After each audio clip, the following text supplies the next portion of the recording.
announced today they've had more migration than any other time since World War II. Yeah. But it's the right migration, apparently. Okay. Oh, really? It's not controlled by business, it's controlled by the government, so it's the right type of migration. Perhaps we're using controlled in an unusual way here, as in the sense of with no control, organisational planning whatsoever. That's not a sense I normally use that in. Yeah. Somebody was saying, no, if there are too many unskilled, and I hate this term unskilled, if there are too many unskilled people coming in, they drive down wages. But if we have more highly skilled people, it drives up wages. How can it doesn't matter who's coming, like, how can you say it both drives down wages and drives up wages? Immigration drives down wages and up wages. How can it do that? It either drives up wages or it drives down wages. It doesn't matter of the skill level. It either does it or it doesn't. Skill is bringing something new, as in opening up a new industry in the economy, which is a higher earning industry. That I could just about see, but otherwise, no, you're right, of course. More supply equals lower prices. Or it doesn't. That's it's one way or the other. It can't be both.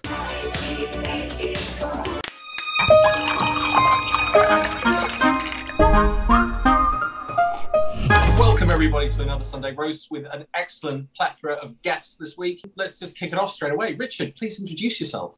Good afternoon, my name's Richard. I am part of the Rejoin EU party and currently a candidate in one of the by-elections. Good luck with all of that. Rob, please introduce yourself. Hello, everybody. I'm Rob Groves. I have a YouTube channel called Truth to Power on Brexit and Tory corruption and incompetence. Videos every Saturday. Quick plug. That's me. Ranting. Yes, ranting. That's it. I've got a funny feeling with the topics we picked today. We are definitely going to be doing that. My magnificent co-host, Max. Thank you, Alex. Max here. I run the Robespierre channel, and we talk about British politics and Brexit in particular. And tell us a bit about yourself, Alex, my co-host. Hi, I'm Alex. I'm an author. I'm a history teacher. I am obviously running this YouTube channel as well as the YouTube channel Political X. Let's just get straight into it. Rob, how's Brexit going? Well, it's I'm feeling, Alex, at the moment that Ramona City here and everything, but I do actually feel like public perception of Brexit is finally seeing a big shift in the last literally 2 weeks, just from mid-November onwards. I've been watching the poll trackers from Politico, which is showing now quite a massive majority saying, if we have our time again, in hindsight, was it a mistake? And of the people that responds, you've got 2 out of 3 are now saying that Brexit was a big mistake. And hey, that doesn't necessarily mean that they'd vote to remain if there was another referendum tomorrow. I get that. But the tracking charts, the gap is just ever widening and will continue to do so demographically, if nothing else. But when you think what Brexit, what Brexit was meant to deliver us in terms of strengthened sovereignty, nobody could still explain what that means, 6 years later. Economically, all the forecasts are showing that we're the only G7 economy that hasn't returned to pre-COVID levels with the size of our economy. And we've got the OBR and the OECD predicting that in 2023, of the G20 group, the UK is going to be one above bottom with a 0% growth rate. And the only country that fares worse than the G20 is sanctions hit Russia. Welcome to the Brexit, sir. And you will hear everybody saying, yeah, this is the Tory narrative at the moment, is that this is global factors at work, blah, blah, blah, the war in Ukraine, the pandemic shutdown, but nobody else is doing quite so badly as the UK on economic growth, trade, inflation, even energy prices. It's, what's the one thing that sets Britain apart from our other economies of the same size? It's Brexit. It's the only fact. I'm going to be evil. I'm going to go with a set of stats. I'm just going to say, isn't there an element within all of that Europe's got a high level of inflation? Sure. So isn't that? But does it have the other problems? Well, for example, growth is returning in, for example, Italy and France. But for example, Germany and the UK are suffering a drop because, well, for Germany, they're highly dependent on Russia and Russian gas. So they've tried to wean themselves off that's harming their economy. The UK is dependent on gas on the international market, so that's a problem. So yes, gas is a problem, but once for Germany, once that's resolved, it should return to growth. But for the UK, the problem is, even if it resolves the issue of energy, it's still going to have this drag of Brexit. It's interesting to think that they're still able to come out and throw these stats out. I'm literally just going and saying what the Tory line has been with all of this. It was interesting with the fracking, when you talk about gas prices. So we're going to frack. And then Caroline Lucas pointed out that that gas that's produced just goes onto the international market, doesn't go to Britain and sold abroad. Yeah. They're like, right, so that doesn't help us. You're just doing that maybe to increase the tax coffers, more likely to help out your mates. And we'll get on to that a little bit later on. Richard, you're a man on the street in Chester, yes. Plug. How's that all going in response? I'm finding some very, very interesting things in talking to people, because I think one of the hidden problems many people who do want to return to the EU have at the moment is they're torn between, on the one hand, hatred of the Tories, and on the other hand, wanting to be back in the EU. And I've talked to a lot of people who tell me that they're going to vote Labour in this by-election, even though they absolutely hate Labour's position on the EU and really want it to change. And I think it's starting to cause people quite a lot of cognitive dissonance here. And the interesting statistics that I've focused on this week is, when you look at the Labour Party, they are an average in the last 10 opinion polls of 23 points ahead of the Tories.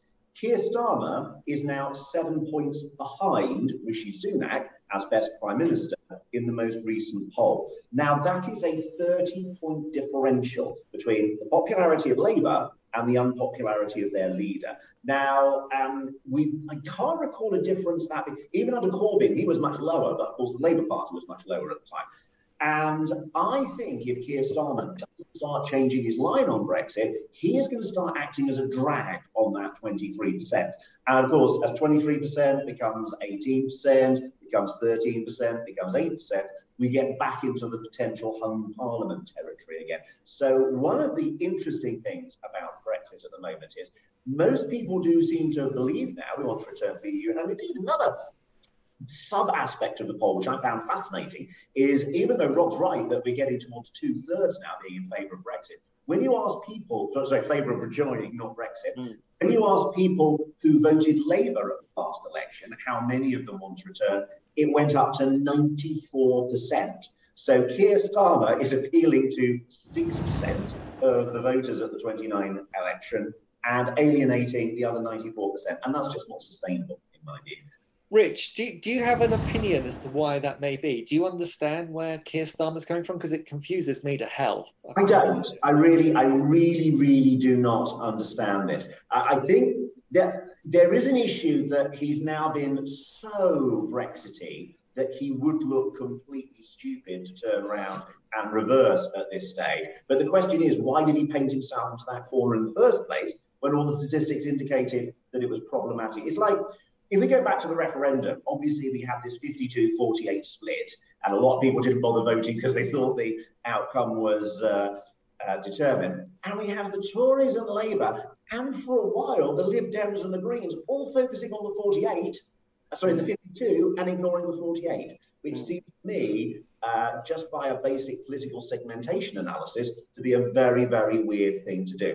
Now, the sad thing is, for everybody who says, I want to rejoin the EU, but I'm going to stick with Labour to get the Tories out, they reinforce Keir Starmer's position there. And so we're in this odd situation that in 2022, rather than shaping the opposition for a general election in 2025, people are already fighting the 2025 general election and forcing Labour into a position where it goes into the manifesto. Let's be honest, if Keir Starmer goes into the election in January 2025 with keeping out of the EU as part of the manifesto, that's 5 more wasted years, because I'm pretty sure he won't go into the election with a manifesto and then reverse his position on it. No, I think you're right.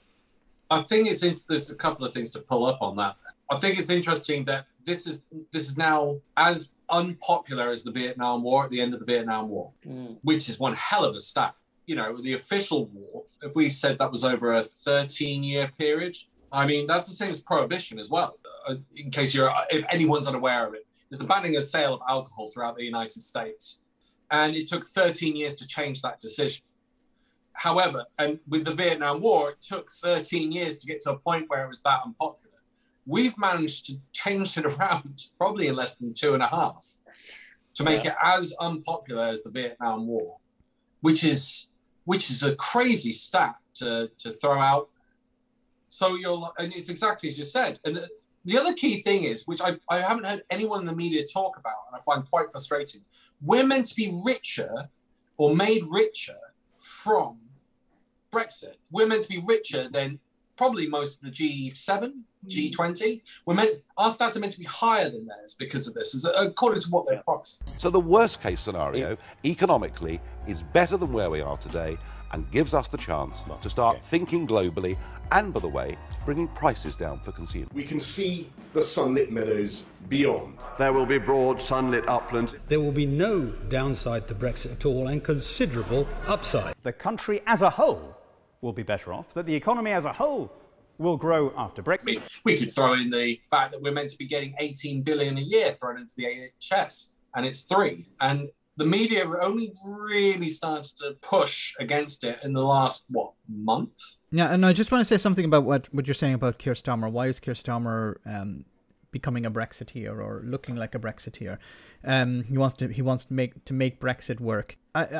We had Phil on a few weeks ago, and Phil was saying that it's that what Starmer is doing, he's focusing on these marginals. I don't want to put words in Phil's mouth, but he more or less was saying that what he's doing is he's focusing on these marginals, or he's looking at internal polling, probably in these marginal seats, and the people in those marginal seats, because you need to win these people over, because that's how the Tories won their 80-seat majority. It's not they won, they didn't make significant gains. It was they flipped the right seats in the right constituencies, and that delivered an 80-seat majority. Was their percentage of the vote actually went down? It wasn't a massive overall. I think overall it did. Vote. And Labour's went down by a lot more. Yeah, so it was like it wasn't that they were winning loads of people over. There was Labour were losing a lot of people. But what he needs to do is he needs to focus on these marginals, and and unfortunately a lot of these people in these marginal seats still don't want to reopen Brexit. They're not happy with Brexit, but they don't want a rerun of the referendum, and they don't want to talk about rejoining the EU. That's what maybe the idea is, and that Starmer knows, and this is my own personal take on it. I think Starmer knows that Remainers have nowhere to go. Yes. And they can go. Some of them can go to the Lib Dems, some of them can go to the Greens. But if you're in a seat where it's Tory, Labour, you're not going to vote Tory. You're going to vote Labour. So he doesn't have to provide anything to these voters. He doesn't have to encourage them, because they have nowhere else to go. So he needs to focus instead on people who are maybe sitting on the fence in these marginal seats, which is really depressing, because it's a sort of tail wagging the dog situation where you have these marginal seats, and we're talking about maybe thousands of people, not millions of people, thousands of people who will decide the next election. When you have the rest of the country, and this is of course a reason why there should be a shift to a move to proportional representation, but you have this system that allows a small percentage of people to decide the election, and that has to change. But this is probably why Starmer is continuing this idea of, this is an analysis of the situation. I don't know if it's true or not, because we haven't seen the polling that Labour has seen, or we haven't seen the polling that the Tories have done internally. But because we look at the national polls, and the national polls say that majority of people are upset with Brexit. There's a growing majority who would like to rejoin, but the problem for Starmer is these marginals. So What's really concerning is that in the last week or so, we had Jeremy Hunt saying that he wanted a closer alignment with the EU as part of his autumn statement. And then they think it came from Rishi Sunak himself, but there were number 10 spokesmen who were saying that they were considering approaching the EU with regards to talks to adopt the Swiss model, which would be Schengen zone and payments into the EU and alignment with some of the laws. And I can see, although, the ERG sort of kicked up and they're in high paranoia stage, although I read a report, there's only 8 swivel-eyed lunatics left in the ERG now, apparently. But what I'm saying is, with Jeremy Hunt and Rishi Sunak flying a kite to see what the reaction would be with regard to a softening of their approach towards the EU, you look at Keir Starmer and think, actually, you could be left out in the cold. You're more Brexity than Rishi Sunak and Jeremy Hunt now. And I find that just incredibly frustrating as a voter. Absolutely. Although the amusing thing about that, it seems to be now that obviously, I think you're probably right in terms of where the original source is, but now I think a lot of fingers are pointing towards Jeremy Hunt while Rishi Sunak stands to one side. So right. You cross approach to dealing with your chancellor when they become useful. Yes, very true. It would be lovely. Yeah. But the Swiss deal, everything I'm reading, I don't think the Swiss deal is possible. I think the EU has said, we don't want to deal with this. Absolutely. The Swiss deal's a pain in the backside as it is. Yes, it's not working very well, apparently. But no more Switzerland. That's exactly what the EU said. Right. I mean, who knows? Maybe they would be flexible and practical, but it's certainly not a winning opening gambit, I wouldn't have thought. I've got some friends who live in Switzerland. I went there a few years back, and they were saying, we just have to do everything that the EU says. Like, they've got open migration, they've got some differentiation. Yeah, it's when with they their rules and regs. Yeah, but when not much. No, because when the EU is making taking a decision on something, changing a rule or a new law, the Swiss can provide input, but the final decision is the European Parliament. So there are committees and bodies that the Swiss take part in, but they don't actually have any real say. It's a bit like, Swiss, what do you think about this? Oh, we like it. Okay, yeah, we'll go with that. What do you think about that? We don't like it. Well, tough. We're going with this. So it's, maybe not to that extent, but they do provide input to these committees, but they don't actually have any decision-making power. So a bit like Scotland's new position in the UK. Yes. That's very good. Very good. Segue. Well, I mean, if we're going to go in that direction, I mean, we could continue lambasting about Brexit for quite some time. Let's talk about that then with Scotland. My personal opinion is they've got more rights and say in the EU than they do of the British Union. What are your thoughts on that, Richard? I think this week I don't think it's changed anything, but I think it's revealed and clarified a very, very worrying situation. The fantasy that the United Kingdom is a union of 4 equal countries has pretty much been exploded. And I think we are now in a position where we put a fundamental instability into the union. And the only way it could be resolved is if Rishi Sunak does decide to give Scotland Section 30 permission. I think that would be the only thing that would take the steam out of the system. Of course, he says he's not going to do that. And Keir Starmer has also said he's not going to do that after the next election as well. And that gives us such a tension within the union. I think bad things are ahead. I'm quite worried about it, to be quite honest. I don't know what you guys think. I wouldn't pretend to be an expert on Scotland, Alex. I mean, Nicola Sturgeon as a politician, I mean, I'm a big admirer of hers. I think she's fantastic. But what concerns me most about the whole, and, I know I'm sort of ignoring the elephant in the room, which was the Supreme Court decision yesterday. But I look at the polls in Scotland, and although the SNP would like us to believe that a vote for the SNP is necessarily a vote for independence, and if you add up the SNP and the Green votes in the Scottish Parliament, you've got a majority independence. Again, looking at the polls, yes, no on independence, Indy Ref 2. If it happened tomorrow, the polls are saying it's roughly 50-50. So I think Nicola Sturgeon has got to be careful what she wishes for, because I am not at all confident that even if that referendum went ahead tomorrow, that there's going to be any prospect of success for them. It's going to be a 52-48 scenario, I think, again. But hey, that's not to poo-poo anything that Rich has just said. And, good luck for the Scots with their quest for independence, if that's what they decide. But the polls are not showing anything clear on that. I think what you said there, Rob, is quite important, actually, because I don't know if maybe I imagined the trend, but it seemed to me that the polling was quite solid in favour of a marginal favouring for independence until we had this court decision and it seemed like it might be a real issue again. Then I noticed the polling come back a little bit and an advantage to the sort of no to independence camp briefly. Again, as you say, roughly 50-50. And I wonder now that the court's ruled it, so it's now way into the distant future again. I wonder if a lot of people will be using this poll as a way to protest. So I think we might see a bounce back in terms of independence. But again, if it does become a reality, maybe that polling will change again. What do you think, Max? Yeah, in regards to polling, I think it's always a problem to look at polling when there isn't a campaign. So, at least in a general election, it's around the corner. You can look at polling, but when it comes to something that was planned for next October, it's difficult to, because people will say something today and then something else tomorrow. So unless there is something really, on the cards here, there's something that you can actually really care about, people will not be always honest to pollsters.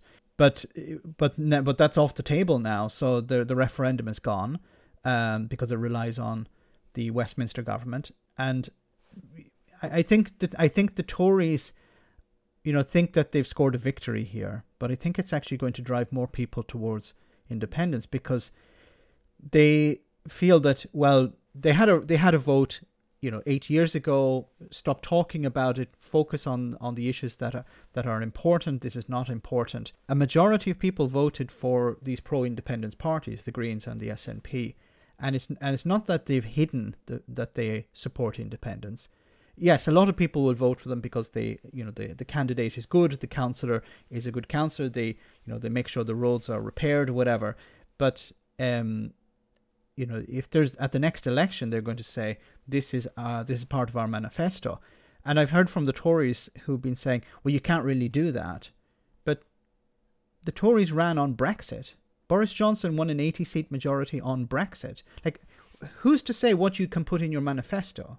Like, this is something I didn't understand. They were saying, well, I think it was the Labour Party and the Tories in Scotland were saying, well, if you put independence in your manifesto, we're going to reject it. Well, of course, you have your own manifesto. So I didn't understand what they were trying to, like, we're not going to let you put what you want in your manifesto. Like, Richard's manifesto is to rejoin the EU. Well, can you imagine if the Tories said, well, we're not going to let you put rejoin the EU in your manifesto? You'd be like, do I live in a dictatorship where the official 2028? You got complimented on that by a Brexiteer on GB News. Well, I think the first thing to say, by the way, is well done, Richard, for being a pro-EU membership politician with an honest name for his party, Rejoin EU. That was like, what? I was so shocked. To be frank, he does have a point. In that, obviously, not from any perspective, but we are actually very plain in terms of what we do. We have one policy, and it's. I had an interview with someone else who was sort of talking about my manifesto. He said, "Come on, we don't want to hear your whole manifesto." And I was thinking, well, you've just given my whole manifesto because you've introduced me as Richard Hewison from the Rejoin EU party. There's nothing else that needs to be said, really. Finally, a party that's honest. Yeah. Been a long time coming, hasn't it, really? Alex, what's your take on the vote or the ruling this week on independence for Scotland? I didn't think there was much logic in it. It was really weird. So I studied the Supreme Court in quite a lot of detail. In fact, I came very close to having a job there. I won't go into detail what it was, but I was offered a position there.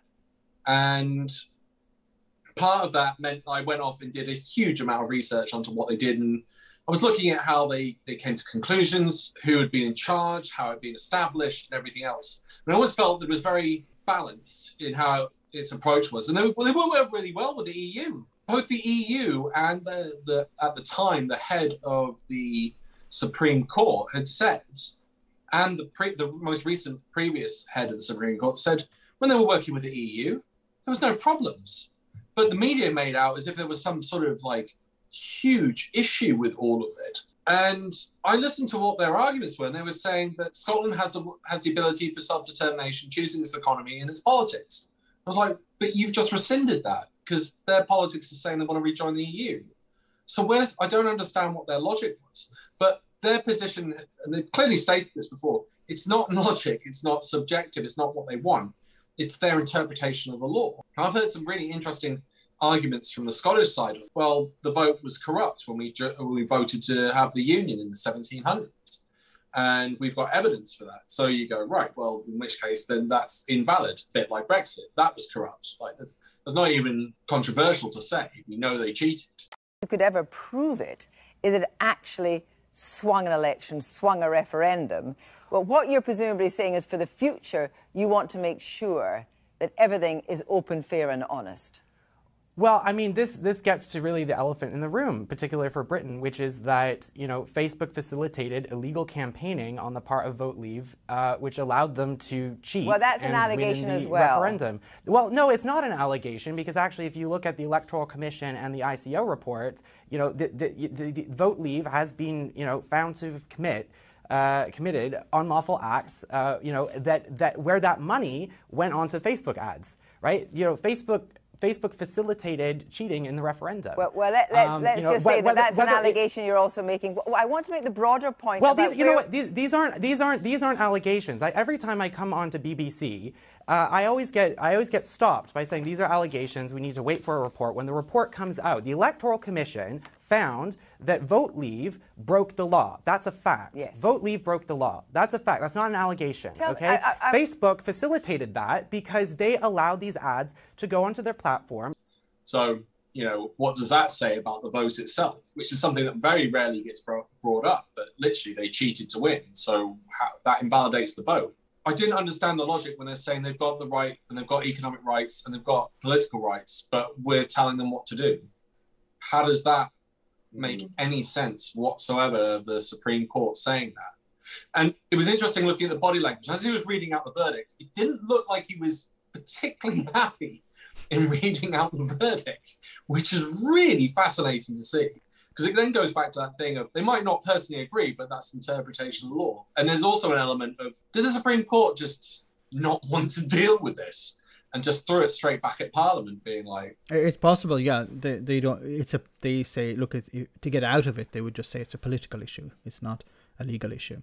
Which is what they've done in the past. I mean, part of the reason they had that ruling against Boris Johnson for proroguing Parliament was because Boris Johnson never sent them any details as to why he came to that conclusion that he could prorogue Parliament. But it could also be. Some people are saying, I don't know if this is true or not, but some people are saying that it's a sort of political trick by the First Minister. So she knew it would fail. She knew that it would be Westminster's decision. So she could use this as a political tool to say, look, see, they're not allowing us. Look, I tried my best, and, you know, I'm being honest here. I went the legal route. People told me not to do that. I went down the legal route, and the Supreme Court said, no, it's the ball is in Westminster's court. I don't know whether she knew this or not, but if this was the decision, it's pretty Machiavellian in the sense that, okay, I'm going to take a bit of a risk, but the payoff will be huge because it will show, look, we're not independent. We're not sovereign. We're not part of a voluntary union because we can't leave. It depends on an English Parliament, and you know this is something that many people don't talk about. Scotland has a Parliament. Wales has a assembly. Northern Ireland has assembly, which is closed at the minute. But England doesn't have a Parliament. Now, if it's a union, surely shouldn't England have its own Parliament? So you'd have a central one if you want. But England doesn't have a Parliament. Why does England... I don't know the history, but you know, you guys know it better than I do. But why does England not have its own Parliament and Westminster as a sort of United Kingdom Parliament? Because it seems there's a kingdom, but it's a kingdom of England. It's not a kingdom of the United Kingdom. I'm not But when not sure if I'm England making has sense there. 500 out of the Makes sense. 650 seats, it doesn't really need its own parliament. No, it doesn't. But if it was a united kingdom, surely, you know, like the Europe. Can you imagine if France didn't actually, or Belgium didn't actually have a parliament? The European Parliament was in Brussels, but Belgium itself as a country didn't actually have a parliament. That'd be really weird. So why? But well, it has the European Parliament. Isn't that good enough? You'd be like, no, that doesn't. Yeah. So there's something really interesting what you've brought up.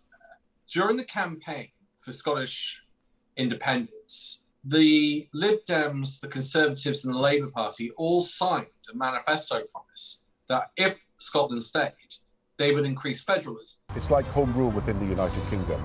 We're moving quite close, in my view, to something near to federalism. And that would include Gordon Brown. And strangely enough, we could actually have a really stable democracy in this country, which I don't think we have. I think we've got this 5-year, press a button, you get that bit of democracy and then no control for the next 5 years. You literally get a day and then you are out of control. It reminds me of the corrupted Roman Republic. Only a certain group could have a say and that's it. You don't get a say for 5 years. But there was that. And there was also the promise of staying in the EU, which has completely been rescinded. Only as part of the UK can you guarantee Scotland's membership of the EU. Well, in fact, we now know that only as part of the UK can you guarantee Scotland will be dragged out of the EU against our will. And that was like one of the key cornerstones of keeping all the Scots together. And I think you're right. I think it's been a trap. And to ask the historical perspective, well, England started off with its parliament, and at different points, obviously Wales is a different point, but eventually they built their parliament. It's very complicated, but essentially there's conquering that's taking place in Wales and Ireland. And with Scotland, it was the Act of the Union, and this has been pointed out in a video recently, it's James VI who became James I. And that union happened through Elizabeth I not having any kids. That's how this is all taking place. So there's been that element of separation. But the irony is, if it was actually federalised properly, we could have a constitution that's solidly protected. We could have a very democratic system, because you should have an English parliament. I would advocate for that. And I'd say Westminster would move up north. I keep the English parliament in this Westminster, and the federal government be pushed up into the north. And you'd see massive investment in infrastructure up there, because all the politicians would need airports. You'd need to meet diplomats up there. It would overhaul the whole of the north. And London doesn't need Westminster. London's its own entity and it's an engine. The history is complicated. It's not straightforward. And even, the separation and splitting of Ireland and Northern Ireland as well, that's complicated. But the irony is there's actually a fundamental framework here that could set up a really interesting democracy. I'm aware of the time, so I'm going to change the topic slightly. Sure. And segue in quite nicely. Because Dominic Raab is our next topic. I know, I'm sorry, but brought up some really interesting stuff inside committee recently. Because they brought up, what's the problem with the ECHR? What's the problem with, I think it's Section 3 and therefore Section 2, because the two are linked. And he couldn't give an example, but he said something really interesting. He said that the courts are there to solely apply the law. And he got a law degree, I believe. He's a lawyer, which means he doesn't actually quite understand what the courts do. The courts are there to apply the law, but they're also there to interpret the law. If there's a conflation between two laws, someone's got to determine which one's right. That means you can create new law. It's really interesting that he's in charge, he's a lawyer, and he still doesn't know his stuff. But I mean, should we really be shocked? Maybe it's an honorary degree, I don't know. I wonder where the degree came from. Who paid for it? He was helping out with the photocopying, Who did he pay for it? He's a good little boy. Give him a law degree. A little note. Let's talk about the bullying. Are you all aware of all the bullying? I'm not familiar with all of them, but I'd like to hear some of them. But it's another case of probably like Priti Patel. Bullies people, and then it's we just pay them out of court using taxpayer money. Do you know how much that was? It was 150,000. No. Keep going. Right. Countdown climb. Can anyone tell me the amount that Priti Patel had to, or the government had to fork out in compensation because of Priti Patel? I think it was north of 500,000, wasn't it? I'm trying to remember now. Less. Oh, less than that. Okay. 250 grand. More. 375. 300. Oh, not bad. We'll take that. 370,000. Okay. Because she's a nasty piece of work. And she's not the worst. That's the thing. Oh. She did have the accolade of saying that she caused someone to faint as a result of her bullying. I mean, that's quite powerful, evil stuff, isn't it? Well, she actually threw a book at somebody and hit them, didn't she, from one of the departments that she was in. So it was actual bodily harm.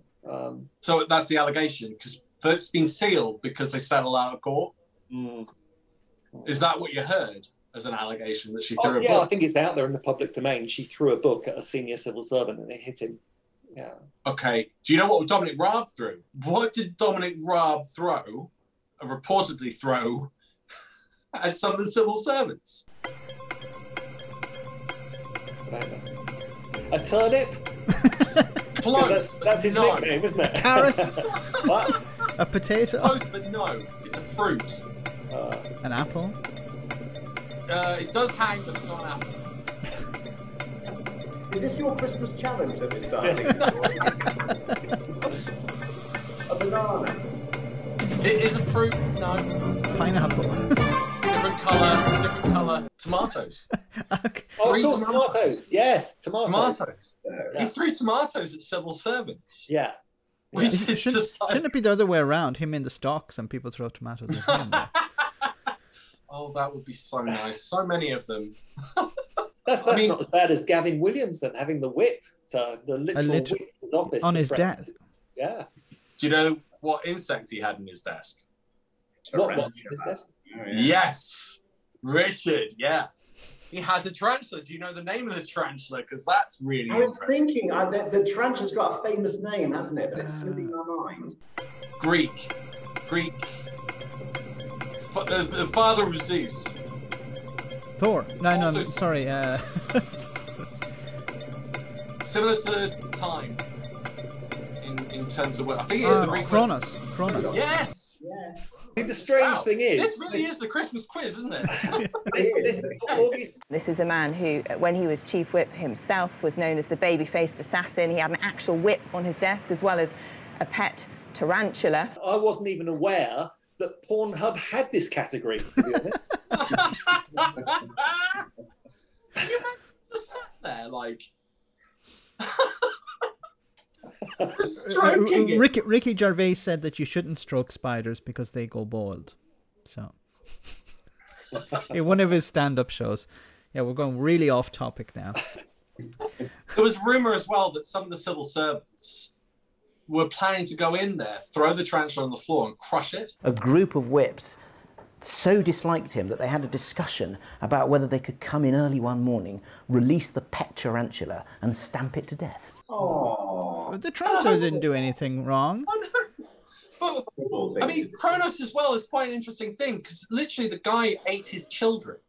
Why have you named your tarantula after, like, the father of Zeus who eats children? Like, and he had a whip on his desk. Whip, you consider the MPs your children. It's an implicit threat. It's like the Conservative Party, yes.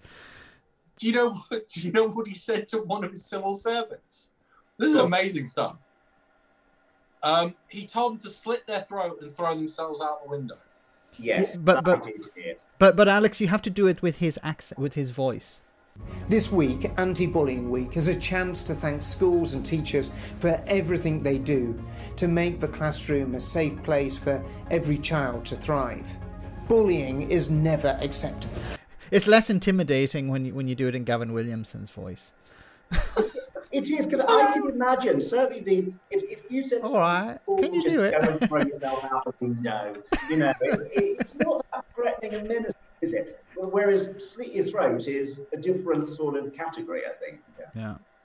Can I point out the lack of logic, which is not surprising within that comment, though, of telling a civil servant to slit their throat and throw themselves out the window? Well, how do you do it if you slit your throat? Yeah. But what's really amazing, and this is the guy who, you know, his talent seems to be very well hidden, but he's a guy that has been selected by Theresa May, then Boris Johnson, and now Rishi Sunak. to keep the troops in order. So there's this, I mean, this is what this topic's about, Alex, I guess, but it's this culture of bullying that seems to be endemic within the various iterations of this government. You know, it's carried on from May to Johnson and now to Sunak. It's still there. I don't know if any of you saw the interview with Wendy Moulton on the BBC earlier today, the whip that resigned but didn't resign during Truss's final 24 hours. And that was all about the bullying. Do you remember the bullying in the lobby where they were literally manhandling? Jacob Rees-Mogg, yeah. Yeah, Jacob Rees-Mogg and Therese Coffey. Therese Coffey, yeah, yeah. There was a group, including several cabinet ministers, who were basically shouting at them, and at least one member was physically pulled through the door into the voting lobby. So it's just endemic. It's like a quotidian, day-by-day culture of bullying in the House of Parliament. Well, particularly everywhere. Yeah. I mean, sorry, Richard, you want to say something? No. I was just going to say, I think Rob's totally right, but unfortunately, we do have a bit of a philosophical problem here. If this was a working environment and a manager was a bully, you'd sack them. Yeah. But when you've got a democratic system where the people can choose to elect a thug to the highest office of the land if they choose, and without naming names, I would argue that there was a certain person in the not too recent past of British history who is known to be a thug, a monster, to threaten to and actually cause journalists to be beaten up, for example. But I am telling you something, Boris. This guy has got my blood up, all right? And there is nothing which I won't do to get my revenge. It's as simple as that. How badly are you going to hurt this guy? Not badly at all. He will not have a broken limb or broken arm, and he will not be put into intensive care or anything like that. He'll probably get a couple of black eyes and a cracked rib or something like that. Nothing which you didn't suffer in rugby, okay? But you'll get scared, and that's what I want him to do. Okay, Terry, I said I'll do it. Don't worry. Boris, I really mean it. I love you. Yes. Taken out of context, that conversation could indeed seem embarrassing. It's completely in context. I hasten to, well, you know, the reality is nothing eventuated from that conversation. Nobody... what do you feel hearing it again now, because you were laughing? Well, obviously I feel indignation that people take my private phone calls. That's what I feel. And to elect them to the highest office in the land, then we do have a philosophical problem, because that is a democratic choice to put a bully in charge of our government. And I think that's a very, very hard problem to deal with. And all, unfortunately, we can hope is that we elect parties that have a culture of not bullying. Because, you know, someone could set up the bully party today and stand on a platform that they're going to make the life of civil servants miserable. I mean, obviously, they don't really have a market with the Tories. But you could set up a party with that particular stated aim, and what happens if that party gets elected? It's democracy, isn't it? Right. So your guarded reference there to let's call him Big Dog. It's not so much that it's sort of trickle down economics; it's trickle down bullying from the very top. Yeah. But then if you look at who actually was kicked out, there was the guy. Was it I forget his name, Parish, who was watching tractor porn in the House of Commons, and he was kicked out for doing that. That on another occasion I went in a second time. And that was deliberately? That was deliberate. And was that in the Select Committee or in the Commons Chamber? That was sitting, waiting to vote. I mean, I have had 12 years in the Parliament and probably got one of the best reputations ever, or did have. But somebody who has bullied, who has made people's lives a misery, that you can't get rid of because they're an elected official. You know, as you pointed out, you know, if this person was in a job, they would be fired. But because they're an elected official, the only person who can fire them is the chief bully. Max talked about the tractor porn, Neil Parish. That was actually, again, it was an aspect of the bullying culture because he was doing that like a performative art in front of female MPs sitting next to him. So I think that was also part of the bullying culture. Well, Boris Johnson's a sexist. We've all heard it.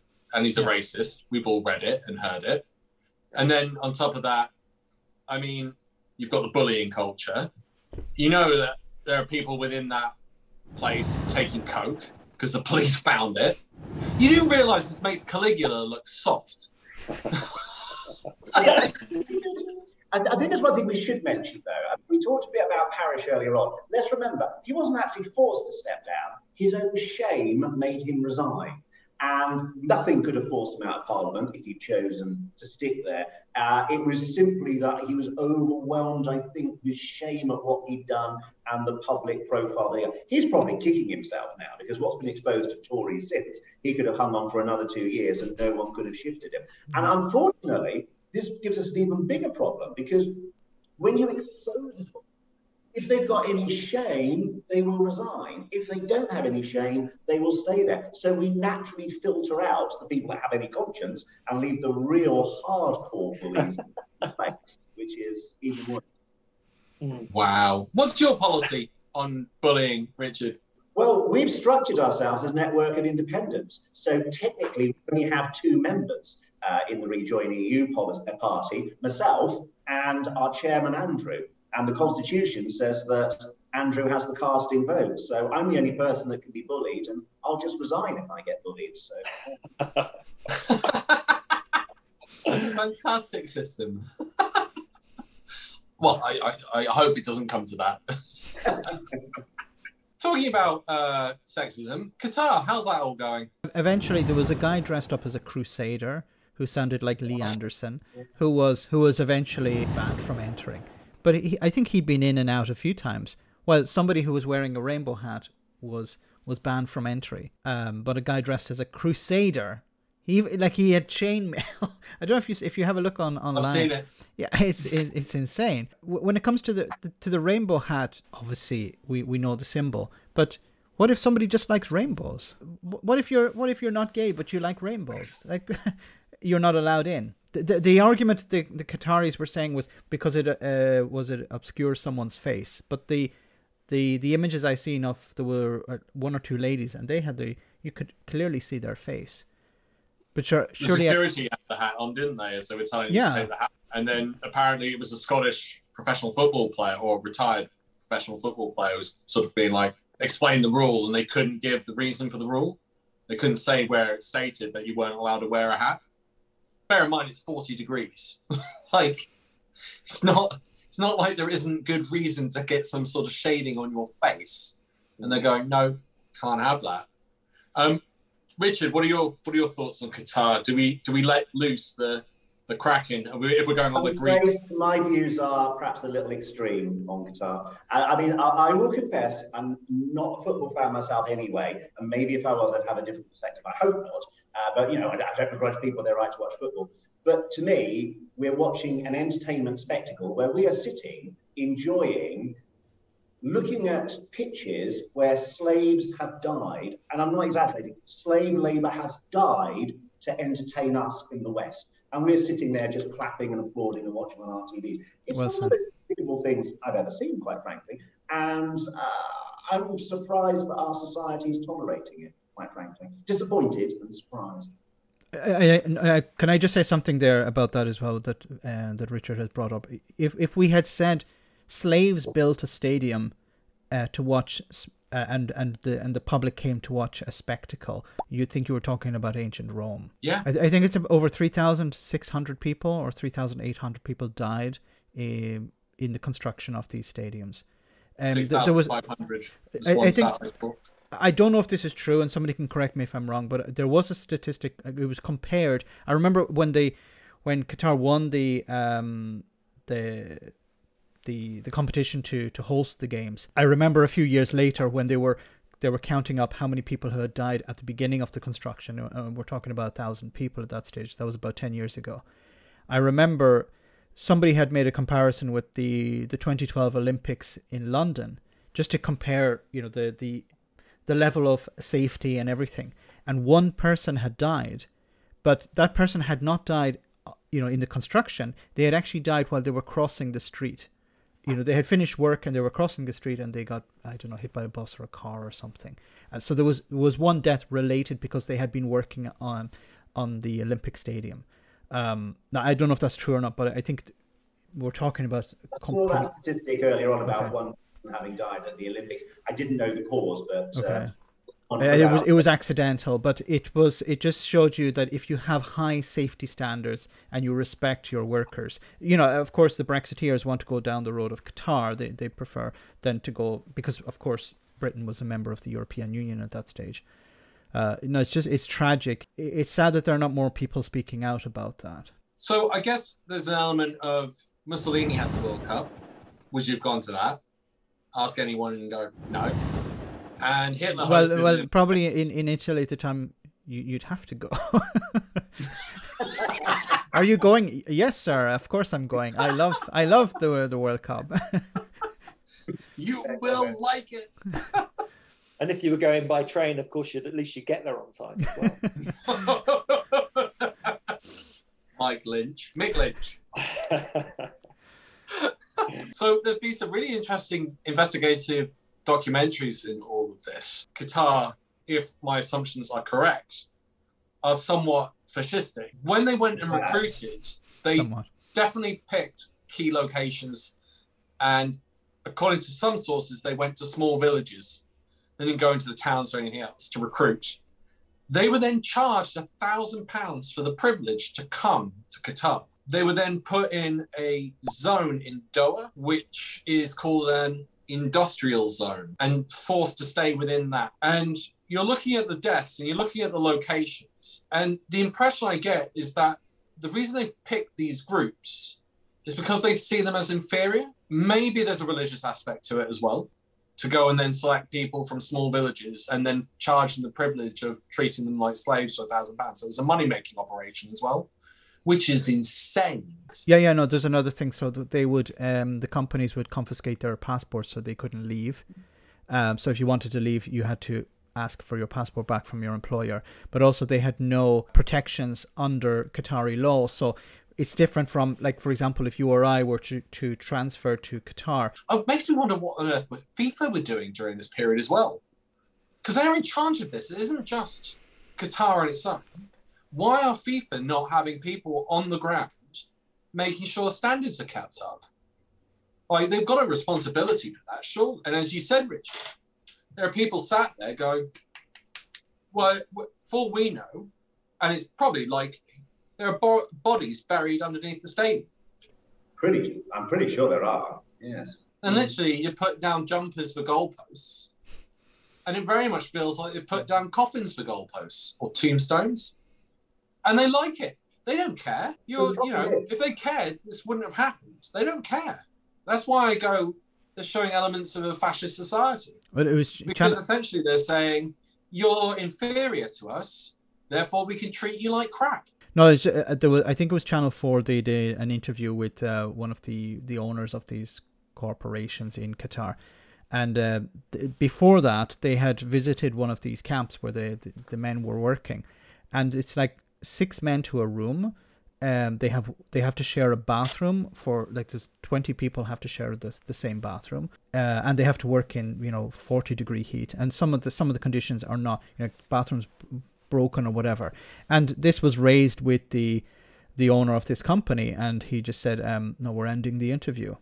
So he stopped the interview there and then, because he was expecting them to talk about the football or something else, but he was asked about the conditions.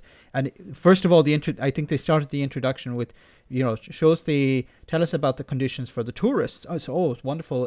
They have air conditioned tents and food brought to them and everything. But then they started to talk about the workers who built the facility, and the interview was over. But they've been shutting down quite a few interviews over there. I think there was a Danish television program that was filming, and that the police came over. And they weren't even police. They were just some guys came along in a golf cart and stopped the interview, or stopped them filming. Took their camera. Was that when they threatened to smash the camera? Yeah. Oh wow. I didn't realize it was right. I thought it was security officers. Which is it makes you wonder, where were they filming? Because obviously I assume that industrial zone is not an area they want people going near with cameras. And there was an interesting report from, I can't remember where the reporter was from, but she claimed that she had something stolen, went to the police, and the police said, "Oh, we'll find it. It's not a problem. We've got CCTV systems that have facial recognition." And within that, they said, "We'll find out where this person is." So you're like, right, they clearly, if that's the case, if that's true, what she was saying, that's quite a stunning system they have in place for law enforcement. He also said to her, "What punishment would you like us to give the perpetrator?" And you're like, "Wow, that's a new system. 5 years in jail." I don't know how I would be able to. If someone approached you and said, "Well, that segues into the final bit," and I'm going to throw a question to all of you about this. And it was interesting you brought this up earlier with putting Raab in the stocks. So I'm literally going to ask, what would you do as a punishment for all these bullies? Rob, what punishment would you give to Gavin Williamson for his bullying? Well, in any other sphere in life, in any other workplace, he would be dismissed. Simple as that. It's a very simple answer, Alex. He shouldn't be in Parliament. He should be dismissed. He should be recalled. There should be a by-election. He should be replaced. End of. That's the only punishment you'd give? No. Well, I was a Human Resources Director for 20 years, so I'm sorry, I'm channeling my inner Human Resources Director. But, you know, if the guy after natural justice has applied and he's gone through a disciplinary process, if he's been found to have bullied beyond reasonable doubt in the workplace, on the balance of probabilities actually is the test, then he should be dismissed, which would mean for an MP losing his seat, having to be recalled. End of. Yeah. No, I wouldn't. No, I wouldn't. I wouldn't be suggesting anything more draconian than that. But to think that the number of people, I did a video on it recently, the number of convicted criminals that are sitting in the House, that are not just Tories, across the House, the number of sex pests and people that are like not stopping after an accident, one Tory MP in Wales and things. I mean, it just goes on and on. It was a 25-minute video just very quickly going through them and what they'd done. There's so many convicted people in the House of Parliament. It's just crazy, absolutely crazy. Do you reckon that's part of the CV? Like to be well, it could be. I guess, you know, I've given this a lot of thought, and I guess there's something amongst the mentality of somebody that wants to be an MP that sort of triggers risky behaviours, predatory sexual behaviours and things, and law breaking. There must be some risk-taking thing that attracts these people to be MPs in the first place. Yeah, well, sorry to be so anodyne as to say they should be dismissed, but I mean, I think that No. Yeah. Richard, what would you do to the Qatari leaders who enslaved people? Their punishment would be that they'd be removed from office and have to witness a democratic society evolving around them, where all the behaviours that they despise, they have to watch. And I'd make sure they had all their cars and all their luxury yachts taken away, and they live in an ordinary flat, and all they've got is Netflix and the Rainbow Channel to be able to actually watch and for the rest of their lives. Wonderful. Oh, and of course, some training instructional videos where they have to go online and answer questions as to what the appropriate behaviour was. We know, and I'm sure Rob will back me up here, that's the biggest torture an HR manager could ever. Very true. Sorry, I misunderstood your question, Alex. I thought we were talking about the bullying in Westminster again. Were you talking about... You've got a different question to me, Rob. Oh, I got a different question. Oh, okay. Edit that out then. See, I've got this theory that actually, just in case when it comes to their Christmas episode, they're too drunk to make it, they're going to edit these bits from all these and pretend that we played these games on Christmas Day. I like the fact you think I'm that good at editing. Thank you. Max, you get to choose who to punish, Johnson or Donald Trump, but you can only punish one. Who would it be? Who has done the most damage? Sorry, there isn't one technically just a clone of the other. So pretty much, yeah. So, you know, they're like subatomic particles. If you touch one, the other one feels the react. Was it a quantum tunneling or something? Spooky movement as distant. Yeah, that's entanglement. Yeah, sorry, quantum entanglement. But it'd be somebody like Trump, and I'd like what I force him to do is, so he'd have to give away everything, but he'd have to go and apologize to the people he conned. But if it wasn't sincere, he would have some other punishment added on top of it. So there would be an incentive for him not just to go and go, yeah, I'm sorry, okay, it's stamped here, and I said I'm sorry. So he'd actually have, because there are so many people he's conned. There were, you know, some years ago there was this Trump University where people were told that if they pay $50,000, they get to meet him and he'd be able to teach them techniques on how to become a millionaire or whatever. But, you know, there were a lot of gullible people, but a lot of people were really desperate, and they thought that this would actually help them. And I discovered, I think it was John Oliver did a video on it, where, you know, at the end, when you were supposed to get a photograph with Donald Trump, it was a cutout. It was it was a 2 meter tall, a 6 foot tall piece of paper that you'd stand beside, and they'd take the photo. And of course, it was not a real university; it was a fake university, and people poured money into that. And also the wall people, everyone, he said, "Yeah, I'm going to build a wall," and they gave money to donate to the wall. Maybe those people don't deserve an apology, but the people he conned, yeah, he'd have to go on a tour apologizing to these people, groveling, because if he didn't and it wasn't sincere, he'd get some sort of other punishment. Maybe he'd be stuck in a room with, I don't know, Gavin Williamson or something.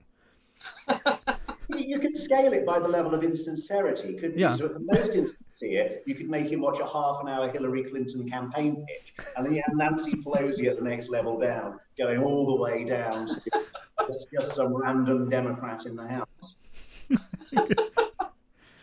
I like where you're going with that. Yeah, pretty good. And Alex? What? Go on. Who would you punish? You have a choice of Nigel Farage or Keir Starmer. Keir Starmer. You're evil. One's in the past and one's to come, so it's a bit like, oh my god. I really am unhappy with Starmer. Nigel Farage came out this week and endorsed Keir Starmer. What the fuck was that about? Was that Machiavellian? Alex? Perhaps you were going to punish Keir Starmer by having him endorsed by Nigel Farage. Perhaps the cosmos. That's already been done.